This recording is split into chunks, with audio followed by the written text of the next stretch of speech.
At first glance, the crowds outside the courthouse looked like a reaction to a criminal trial.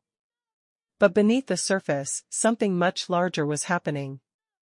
For more than a year, this case had divided families, communities, and even people who had never stepped foot inside the courtroom.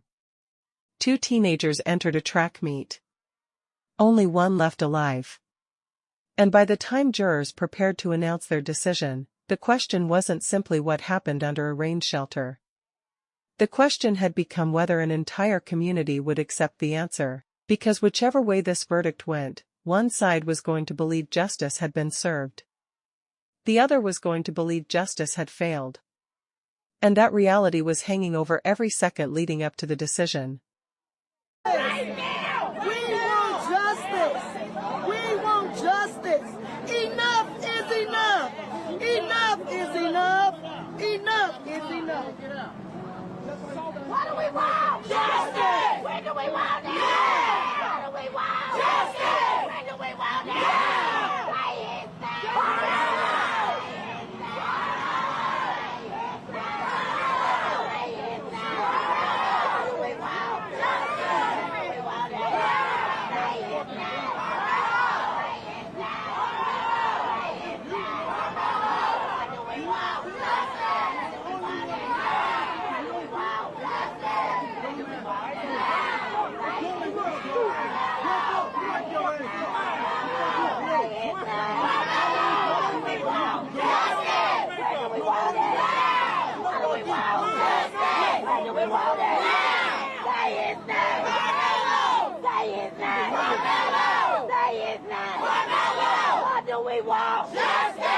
Do we want it? Now! Say his name! Karmelo! Say his name! Karmelo! Say his name! Karmelo!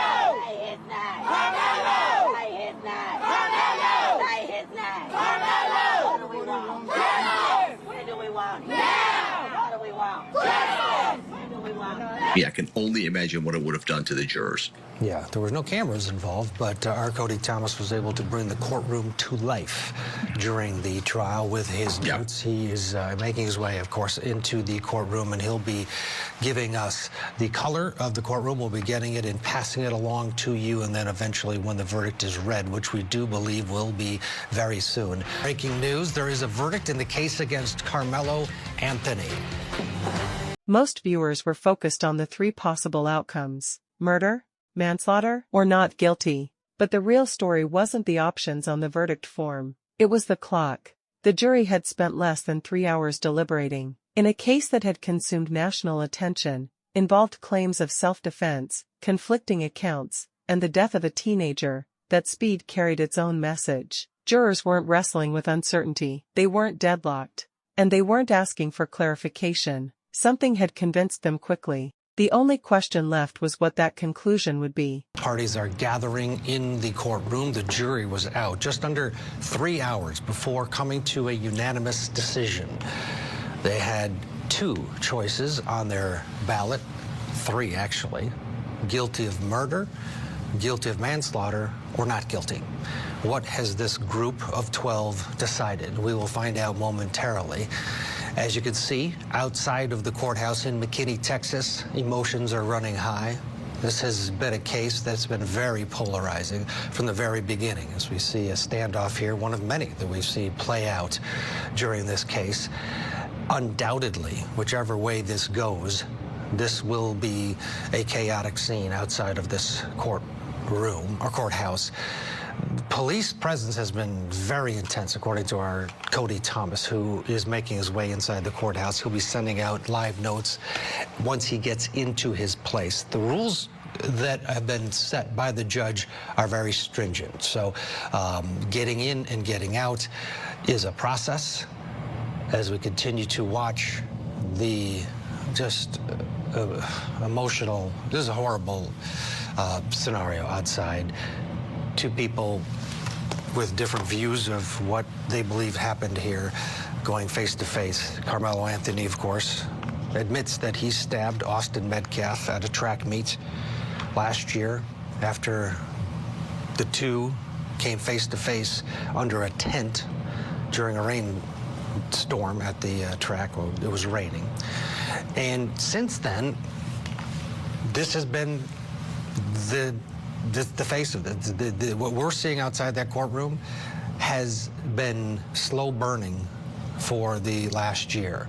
These were two young men whose lives were changed forever. Karmelo Anthony immediately admitted that he stabbed Austin Metcalf. He even asked, how is he doing? Immediately. He seemed concerned after the stabbing. Now it's up to this jury. Not only will the jury decide guilt and innocence, but this same jury, if they find him guilty of one of the two top charges, they will decide, if the defense wants them to, that's Texas law, about the penalty. And if it's murder, that penalty could be anywhere from 5 to life in prison, 5 to 99 years. Of course, manslaughter carries a much lower potential penalty. Michael Jaffer is watching along with us. He is a national trial attorney. And Michael, we've been watching this case unfold through the eyes of Cody Thomas, and I'll cut you off.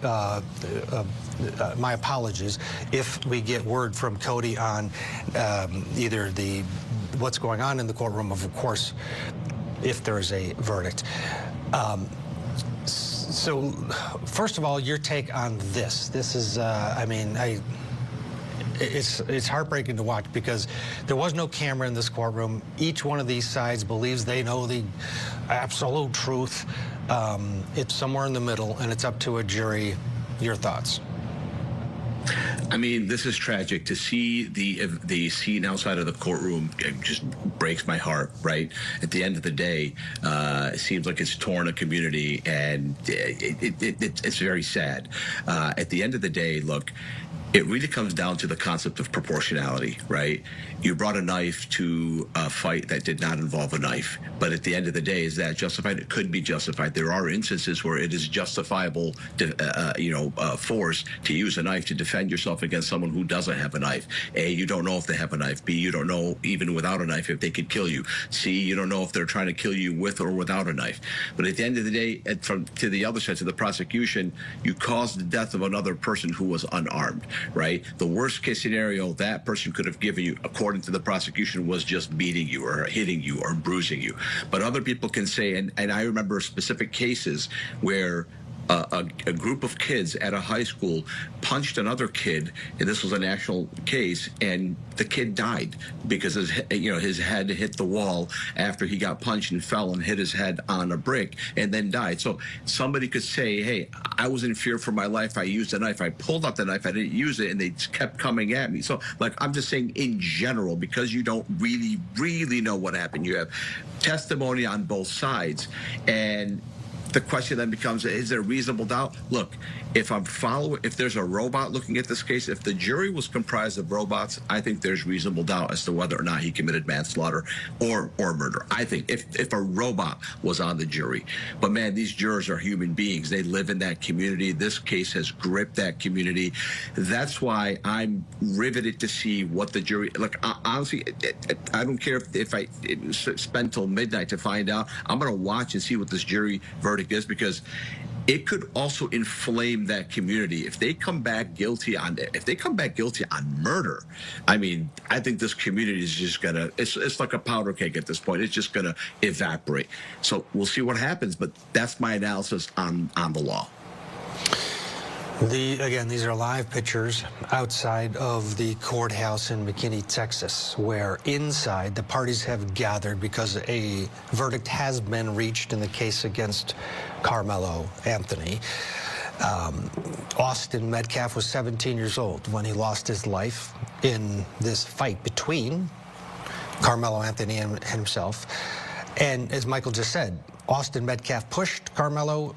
Karmelo returned with a knife that he pulled out of a bag. It was a very small knife, 4-inch pocket knife, which was not illegal to have in his possession. It was against school policy, but it was not illegal for him to have it in his possession. And the defense argued in their closing argument that Austin Metcalf had no legal right to force Karmelo from that tent that he was in. That was part of their argument. For the state, they argued you cannot bring a knife to a fist fight.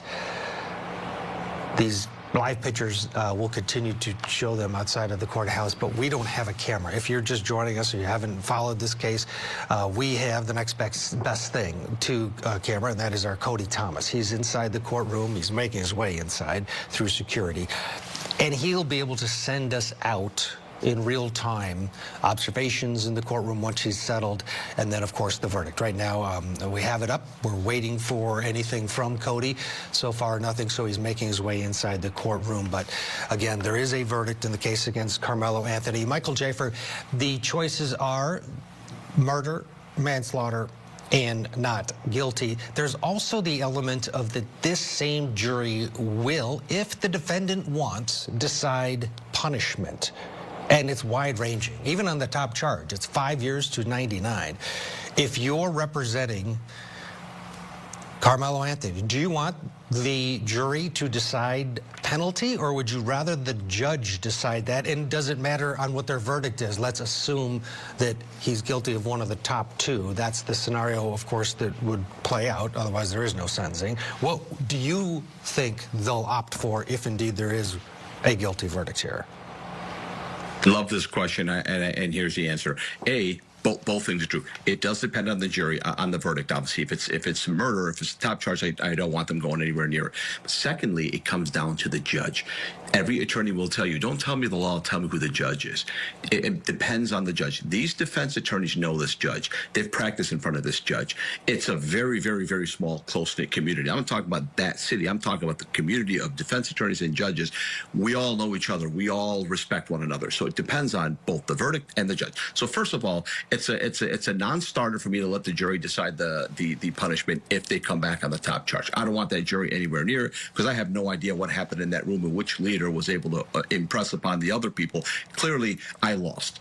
But if the verdict comes back as if it's not guilty, there's no sentencing. But if it comes back on manslaughter, then I go back to the second part of the analysis, which is who is the judge? If the judge is somebody that I know has a background, has worked in the inner city, worked in communities, represented. If he was a criminal defense attorney, I'm letting the judge decide the sentence no matter what. If the judge was a criminal defense attorney, because they didn't just go to law school and become a judge. They did something. What did they do before? But if they were a prosecutor, I'm not letting that judge decide the sentence, because a prosecutor will just basically throw the book almost all the time. So that's the answer to the question. These attorneys already have their idea of what they want in case their client is convicted of anything. Yeah, when you factor in the 3 hours, not a lot of time when you have a multi-day trial of this magnitude and a high-profile trial. Every one of the jurors in this case, Michael, has been told to not factor in the community, not factor in the fact that this is high-profile, but they know that the world is watching, and specifically everybody in this part of Texas is watching. And that matters, does it not? That, yes, they know that their decision is going to be reacted to, and we're seeing it playing out even before the decision comes in outside of the courthouse. Yeah, again, Ted, this is very, very, very sad. And watching what I'm seeing on screen is very, very sad. Yeah, I mean, listen, imagine, I see how this stuff comes about, right? You're sitting there in whatever community you are. In this case, it's in Texas, right? And you see a case, you hear a fact pattern, you come to a judgment. Obviously, you don't have all the facts.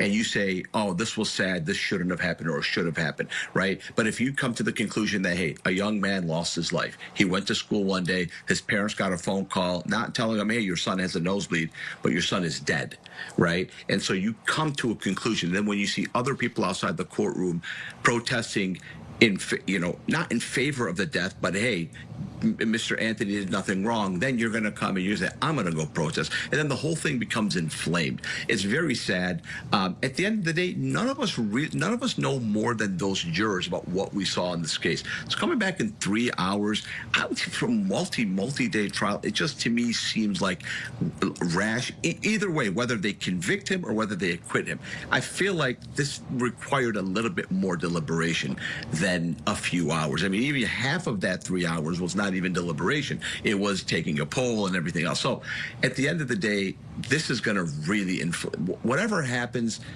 there's going to be some sort of payback to the community there as a result of this?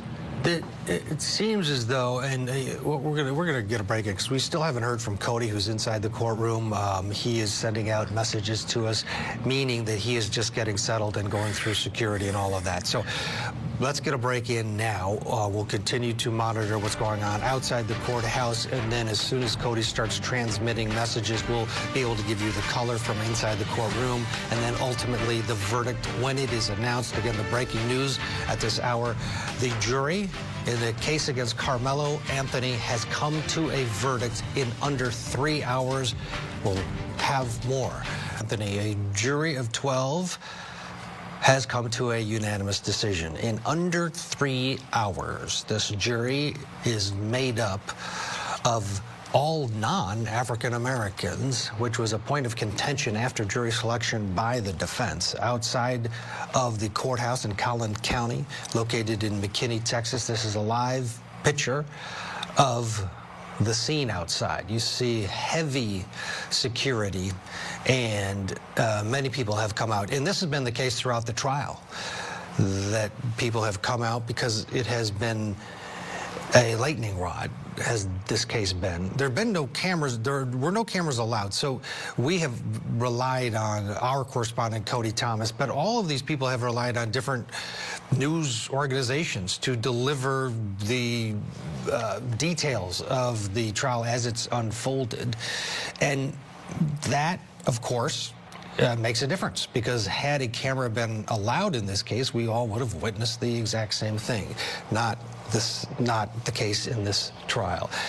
The closing arguments were done earlier today. Each side only had 35 minutes, and the state of Texas had the last word.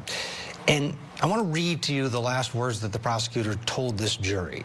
"It is your duty to hold this young man accountable for this senseless murder, and send a message that this will not be tolerated in this community. Make justice swift in this case." Michael Schaefer's watching along with us. He's a trial attorney helping us through our coverage. And Michael, eerie words, make justice swift. Indeed, one could argue that maybe this jury listened under 3 hours, coming back with a unanimous verdict in a case that many people probably thought would have taken longer to come to a conclusion of, with 10 or 12 separate jurors. You never know, obviously, but those last words, make justice swift in this case. If you're the defense, what are you feeling right now? You know, this is what I call a toss-up in terms of the jury rejected one of the cases. They just outright, flatly rejected. They either rejected me as a defense attorney or they rejected the prosecution. Obviously, you hope they rejected the prosecution if you're the defense attorney. But they rejected one of the cases, and they are sending a message to one of the parties. They're sending a message that this is complete bunk. Your whole entire case is bunk. We didn't buy anything you said. I mean, again, 3 hours. Can you get 12 people to agree in under 3 hours on anything? Send a message right now in your company right now and ask everybody, where do you want lunch from tomorrow? Just send a message. If you have more than 12 people in your company, send a message. See if you can get 12 people to agree on what lunch will be tomorrow. You can't. It's not possible. And this is a life or death case, right? Life or death, meaning like they could convict this man to life in prison. Essentially, they could convict him of murder, right?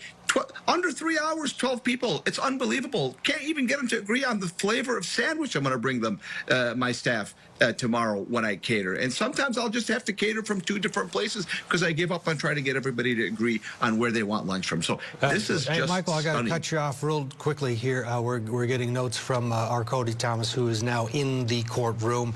He says that Karmelo's parents have walked in, and the Metcalfs have also just walked into the courtroom, and it appears as the twin brother Hunter is now with them. Hunter Metcalf, of course, was in the tent during this melee, and did not testify for the state of Texas. Now, maybe he was being held as a potential rebuttal witness if indeed Karmelo Anthony testified, but we know that, of course, Karmelo Anthony declined the opportunity to take the stand in his own defense. But bottom line, just trying to set the scene for our viewers here. Cody Thomas is in place. As soon as the judge takes the bench, Cody is our only way of communication inside that courtroom as we watch the live pictures outside the courthouse. Quickly, Michael, on the Hunter Metcalf, he really was expected to be a huge witness because he was there. He and his brother both went up to Karmelo and confronted him to get out of the tent during this track meets. Didn't take the stand, but he wasn't in the courtroom either, which I opined was, well, maybe they were holding him as a potential witness, as a rebuttal, or maybe he's a young man, he just didn't want to be there during the gruesome reality of the testimony. Overall thoughts on this strategy not to put Hunter on during the case in chief, and then also the fact that he is, according to our Cody Thomas, now there and a huge part of this case. I have to assume that it was not part of the strategy. I have to assume that this young man just said he doesn't want to testify. There's no way that there would be any strategy that would see you not having the twin brother not testify. He looks just like the victim, and he was there. He was in the tent. I don't think there was a strategy. I think the reason he's there now is because the case is over, and he might feel regret not having that. So how could you? I don't mean to make this kid feel bad. I hope he doesn't see me saying this, but how could you not support your dead brother, your slain brother, in your parents' quest to get justice for their fallen son, your brother? There's no way there was a strategy. I disagree because he's done some interviews. I do think it might have been strategic in that, he was there and his presence in there may have complicated the clean case the state maybe thought they were presenting. Because just judging from the interviews that he has done, it's clear that he was more than willing to talk about his brother and the loss that can you imagine losing your twin? Oh. But yeah. Maybe the overwhelming reality of hearing about your brother's loss and you factor in the medical exam. Who knows? Bottom line is he didn't testify. Neither did Karmelo Anthony. Adding another bit of mystery because the jury didn't hear from either one of these players. There were three of them, right? There was Austin, who passed away, Hunter, and Karmelo. Those are the three that know what exactly transpired between the combatants. Which makes it even more puzzling that he didn't testify. Listen, maybe it was his strategy. I just don't see how. If it was a strategy, Ted, it was malfeasance. It was a terrible strategy. If there was a strategy, that's why I gotta assume it's not a strategy because the state of Texas put a lot of resources into trying this case, and clearly they've either won it quickly or lost it quickly. So I just don't see any strategy that the state could have cobbled together that would have told them, hey, it's a good idea not to put him on the stand. Karmelo not testifying, I can understand that. That's one that I totally get. But I just don't see, I can't even imagine a strategy. I can use my imagination. I still can't imagine a strategy that would keep him off the stand. Sonny Slaughter is joining our conversation as well. Sonny, less than 3 hours. This jury has come to a unanimous verdict. Your initial reaction? Oh wow, it's fast. I wasn't expecting it to be long, but it's a little quicker than I thought. But they had a lot of evidence. On the prosecution side. So I'll look forward to hearing what the verdict is. What about what we're watching outside, Sonny? It has calmed down in the last few minutes. People seem to have gone to their separate corners, but that could change after this verdict, and they'll know right away. Yeah, my hope is that everyone remains calm no matter what the verdict is, because none of what they do that is destructive, that is agitating or irritating will change the verdict or have any impact except a negative impact. So everybody, no matter where they are in the world watching this, everybody just needs to remain calm, don't engage law enforcement, and don't cause any problems, because it's not going to change anything. It's only going to make it worse. Okay, let's do this. Let's get a commercial break in right now, because our Cody Thomas is in the courtroom saying the parties are gathering. Both sets of parents are in the courtroom. The twin brother, Hunter Metcalf, in the courtroom just waiting on the judge. And then the jury. Karmelo is looking very serious but expressionless. Defense attorney has his arm around him. The tension is clearly high in here. Not verbal, but you can feel it. That is our Cody Thomas sending notes to us, because, again, if you're just joining us, there are no cameras allowed in this case, but it has been watched by people across the country, and specifically for those living in the Collin County, Texas area. Guilty of murder. This is Cody Thomas. The verdict is guilty. Guilty of murder, the top charge against Karmelo Anthony. Wow. So. Wow. Wow. Yeah, wow. Indeed. We'll watch the... In one sentence, the jury rejected every argument that this was self-defense or manslaughter. They chose the top charge, murder. And the speed of that decision instantly became part of the controversy. What happened next changed the entire story. Not guilty was gone. Manslaughter was gone. The jury chose the most serious option available, murder. That decision revealed something many viewers may have missed. Jurors did not merely believe a stabbing occurred. They rejected the defense's explanation for why it happened. The debate throughout the trial had centered on fear, self-defense, and split-second decisions. But the verdict suggests the jury viewed the event through a completely different lens. And once that word was spoken, the conversation was no longer about guilt. It became about consequences. Thoughts? I was not expecting the top charge. I really was thinking that they would see manslaughter, still guilty, but manslaughter, different sentencing, but guilty of murder. So, that's heavy. Wow. And I hope everyone just, it does not seem like everyone's going to be calm. It seems like we're going to have a problem there. Yeah, This is dumb. you can see the... This is dumb. Yeah. What is dumb, Michael? I'm sorry, Ted. This is just dumb. This is stupid. I can't believe that this jury came back in 3 hours with guilty. I'm totally stunned. On top of that, this judge as well, not letting cameras in the courtroom.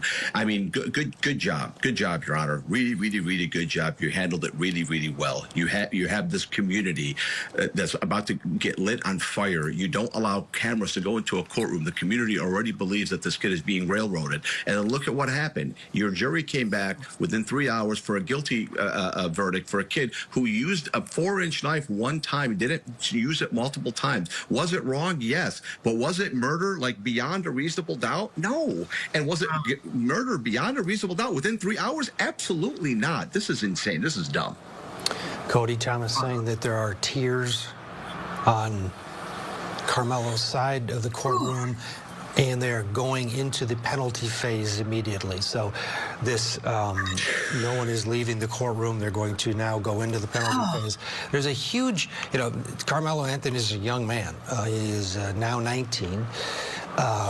And the sentencing for the top charge, a lot of states, you're found guilty of murder, you're going away, sometimes for life without, or at least 25 to life before you're eligible. Texas is different.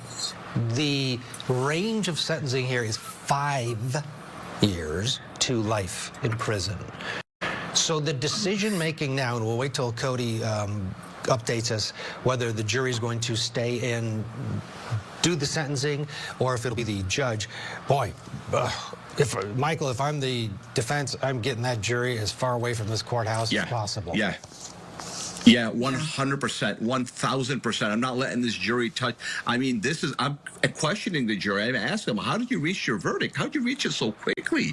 What happened? It was a 4-inch knife. He used it one time. He was pushed. I'm not saying that it was right, but what are you doing? How did you get this verdict? I'd want to know. My whole identity as a defense attorney would be in question, right?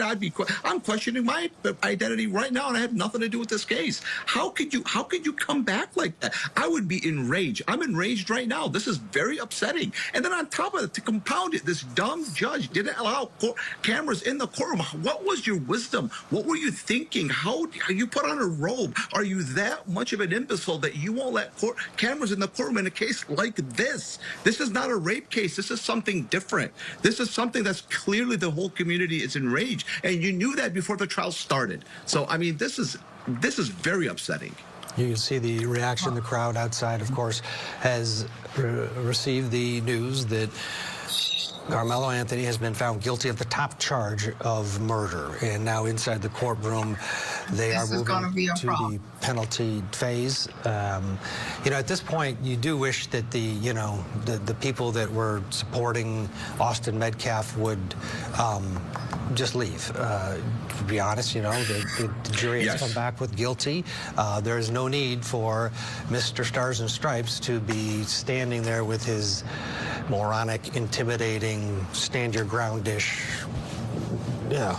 The guilty verdict closed one chapter. The sentencing phase opened another, and suddenly the focus shifted from what happened that day to what happens next. A mother stood before the same jury and asked for mercy, not because she disputed the verdict, but because she knew the decision ahead could shape the rest of her son's life. What makes this moment remarkable is how quickly the conversation changed. Hours earlier, jurors were deciding whether a crime occurred. Now they were deciding how many years should define a teenager's future, and that distinction matters, because guilt answers what happened. Sentencing answers what society does about it. And they're going straight into the penalty phase. And Judge Bando, the jury makeup.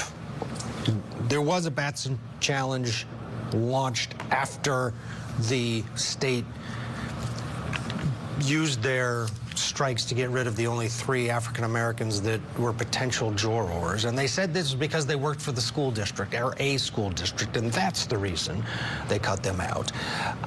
Looking forward, is that reason enough in your estimation?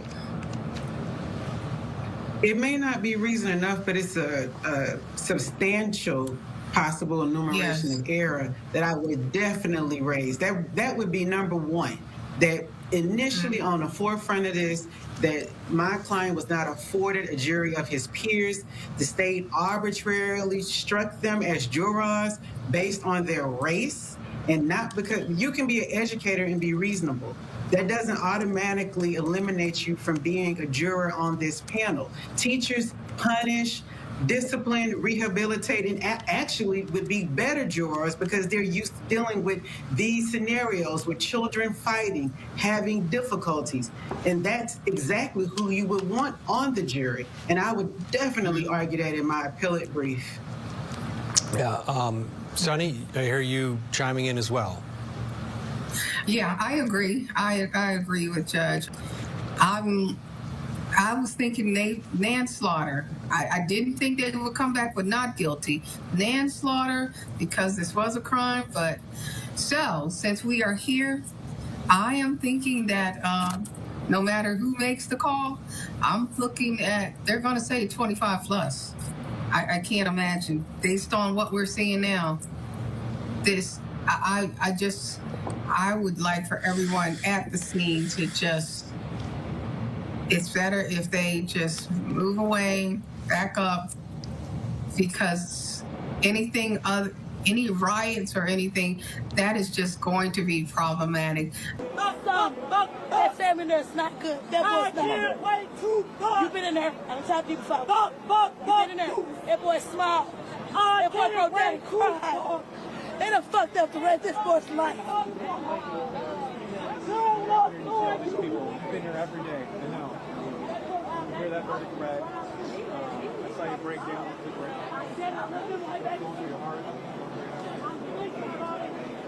Why do we have to carry?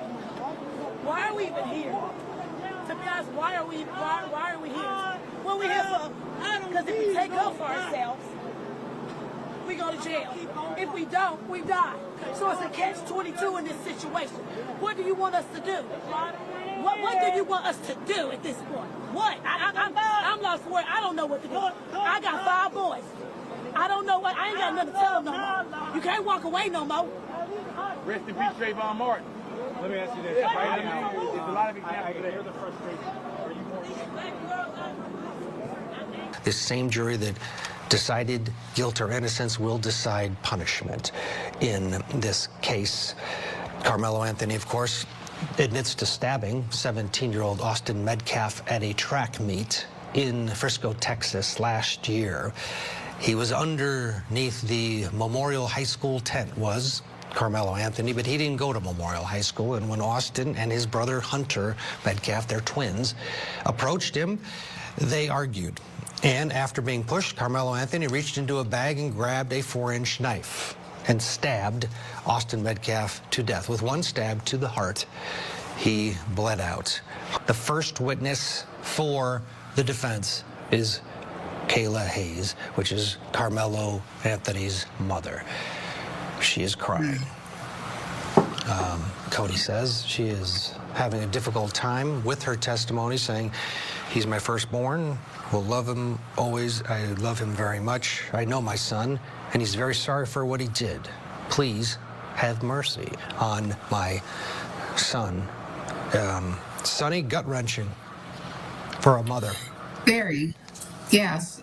As the mother of 2 sons and 2 daughters, this is not a moment that any one of us wants to be in. Just like the Metcalf family, if it was reversed, nobody wants to be here in this moment. We all think we might know how to react. I remember when I found out my daughter was a victim.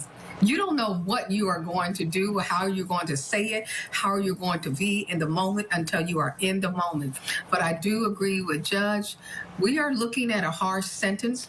I believe we're going to start at 25. I don't think there will be any mercy.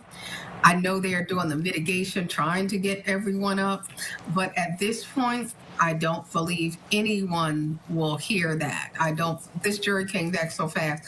I just think they have already set in their mind what the number is going to be, and the judge is going to do that. He committed a crime. Someone is dead. Austin is dead. I still think it was not intentional, and yet here we are. I did not think they're going to come back with a not guilty verdict. I did not believe that. I didn't think that would fit. Right. I got to cut you off, Sonny. Cody saying that the cross-examination of Karmelo's mother and the direct was very short. Basically, they just wanted her to get up there and say, "Please have mercy on my son," after saying that she loved him. The cross by the state was equally as short. The only question asked of Karmelo Anthony's mother: "You'll always be a part of your son's life. You're a mother. You love him very much, correct?" Meaning, no matter what, if he spends years in prison, you're going to visit him. That's the insinuation for this jury. Yeah. Cody now says both sides have rested in the punishment phase. The verdict answered one question, but it left several others unresolved. Did justice require a murder conviction? Would manslaughter have better reflected what happened? Did the jury reject self-defense entirely, or simply conclude that bringing a knife changed everything? Those questions will continue long after this trial ends. Because the tragedy at the center of this case remains unchanged. One teenager lost his life. Another may spend decades behind bars. And for both families, no verdict can restore what was lost. The courtroom may have reached its conclusion. The public debate almost certainly has not. You had no arguments from either side and only one witness. Judge Bando, I would have had an army of people ready to go. Are you kidding me? I would have had because if you're practicing in Texas, you know the drill. You have all the PE coaches, the Boy Scouts, everybody's in the hallway ready to go. We're on standby, we know this is happening. I am so highly disappointed that the only witness that they offered for mitigation is just his mom. No, we need other people. We need the whole community to say, this is a good kid. Judge, this is why the sentence should be this. Can we get an appeal bond while he's waiting? This is not the typical scenario. I'm highly dissatisfied that there's only one witness in this. This is so disappointing. Michael Jafer, Are they setting themselves up for an ineffective claim? Well, that adds to the appeal, ineffective assistance right now. He's a 3.7. Yes, the defense had a chance to bring in teachers, coaches, pastors, classmates, people who could speak to Karmelo Anthony's character before sentencing. Instead, they called only one witness, his mother. And that decision immediately triggered debate among legal analysts about whether the defense had done enough to fight for his future. The jury heard about that during testimony early on, but this is the opportunity to get the math teacher on. This is get the jury to remember the good side of this, because they came back in under 3 hours and gave him the top charge of murder. Your thoughts on one witness and no close? Effective assistance of counsel written all over it. I don't know how we got to this point. I'm still very, very, very stunned. As the case again, this time for the punishment phase, the same jury that found him guilty now has to decide what to do with Karmelo Anthony. 5 is the low end, 99 years is the high end. Our continuing coverage from McKinney, Texas, continues right after this. Are getting beat up. Like, so what should they do in that situation? You don't want to outside. Let me use that. You just walking on the street and somebody beating up on you.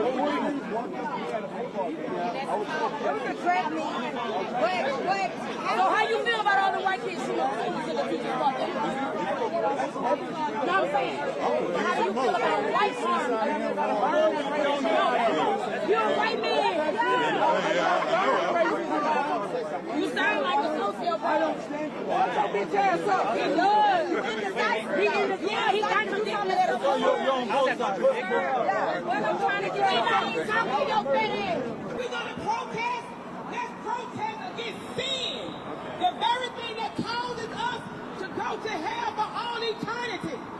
Today is the day to give your life to the Lord Jesus Christ. He is the Lamb of God, slain before the foundation of the world was laid. Today is your opportunity. Tomorrow you may not get it. Life is passing away. Life is fleeting. Everything you see is temporary. Your clothes are temporary. Your body is temporary. Your job is temporary. Your career is temporary. Your money is temporary. You won't be able to take any of that with you on the day of judgment. You're going to leave it all here. And you waste so much time investing in something that is temporary. But that which is eternal, which is life in Jesus Christ, this is what you're going to invest in. So today, before you leave this courthouse, give your life to Jesus Christ. We are all of filthy dirt. Karmelo Anthony has been found guilty of the top charge of murder by a jury of 12. They took less than 3 hours to deliberate before rendering their verdict for the stabbing death of Austin Metcalf during a school track meet. After the verdict was read, they went immediately into the penalty phase. The same jury that found Karmelo Anthony guilty now will decide his penalty. The range is anywhere from 5 years up to 99 years. They are currently on a break, a quick recess before they enter the charge conference, where the jury will be given some instructions before sent back to the deliberation room to decide Karmelo's fate, basically. A jury convicted 19-year-old Karmelo Anthony of murder and sentenced him to 35 years in prison for the fatal stabbing of 17-year-old Austin Metcalf at a Frisco, Texas, high school track meet.